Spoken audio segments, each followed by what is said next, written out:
ભુજના નીલકંઠ ગેસ્ટ હાઉસમાંથી પોલીસે 96 ગ્રામ હેરોઇન સાથે 2 આરોપીઓને ઝડપી પાડ્યા। એલસીબી, એસઓજી, એ ડિવિઝન અને બી ડિવિઝન પોલીસની સંયુક્ત કાર્યવાહીમાં આશરે 19 લાખનું હેરોઇન જપ્ત થયું। ઝડપાયેલા આરોપીઓ રામજસ ઉર્ફે રમેશ ગોદારા અને હરપ્રીતસિંહ સામે એનડીપીએસ એક્ટ હેઠળ ગુનો નોંધાયો। હેરોઇનની ડિલિવરી પહેલા જ પોલીસે આરોપીઓને ઝડપી પાડી સમગ્ર ડ્રગ્સ નેટવર્કની તપાસ શરૂ કરી।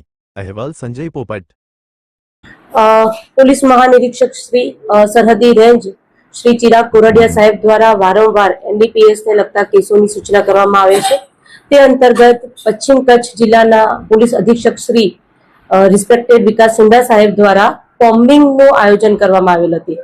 તે કોમ્બિંગ માટે ગઈકાલ રાત્રિએ તારીખ 23/7ના રોજ ભુજ શહેર એ ડિવિઝન, ભુજ શહેર બી ડિવિઝન, પશ્ચિમ કચ્છ જિલ્લાની લોકલ ક્રાઇમ બ્રાન્ચ તથા સ્પેશિયલ ઓપરેશન ગ્રુપ આ 4 ટીમો દ્વારા કોમ્બિંગનું આયોજન કરવામાં આવેલ હતા।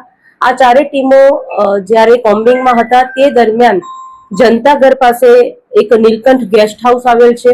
તે દરમિયાન હોટલ અને ઢાબાના ચેકિંગ તથા વ્હીકલ ચેકિંગ શરૂ હતા। તે દરમિયાન આ ગેસ્ટ હાઉસમાં 2 શંકાસ્પદ ઈસમો જેમની તપાસ કરતા તેમના કબજામાંથી માદક પદાર્થ હેરોઇન જે 96.5 કિલોગ્રામ જેટલું તથા તેની મૂળ કિંમત 19,30,000 જેટલી જણાઈ આવેલ છે। આ 2 ઈસમોને માદક પદાર્થ સાથે પકડી પાડી ત્યારબાદ તેની કાયદેસરની કાર્યવાહી હાથ ધરવામાં આવી છે।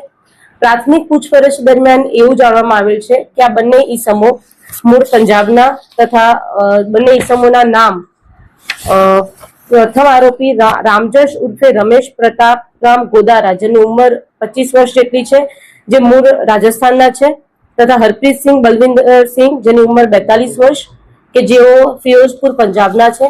આ 2 ઈસમોમાંથી હરપ્રીતસિંહ બલવિંદરસિંહ જે પંજાબના ફિરોઝપુરના છે તેમના ઉપર પંજાબમાં અલગ અલગ જિલ્લાઓમાં 4 જેટલા એનડીપીએસ એક્ટ હેઠળના ગુના નોંધાવેલ છે અને જે રામજશ ઉર્ફે રમેશ છે તેના પર પણ ફિરોઝપુરમાં એનડીપીએસ એક્ટ હેઠળ ગુનો નોંધાયેલ છે તથા તેના ઉપર સામખિયાળીમાં એક મારામારીનો ગુનો પણ દાખલ થયેલ છે। આ બંને આરોપી મૂળ પંજાબની જ્યુડિશિયલ કસ્ટડીમાં હતા એનડીપીએસ એક્ટ હેઠળના કોઈ ગુનામાં। તે દરમિયાન તે બંને એકબીજાના સંપર્કમાં આવેલ અને ત્યારબાદ એ બંને પંજાબમાંથી રેલ પરિવહન દ્વારા મુદ્દામાલ કઈ રીતે ગુજરાતમાં લાવવો અને અહીં છૂટક વેચાણ કરવું તે વિશે તે બંનેની ચર્ચા કરેલી અને તે અંગે તે બંને આ ગુનો આચરેલ છે।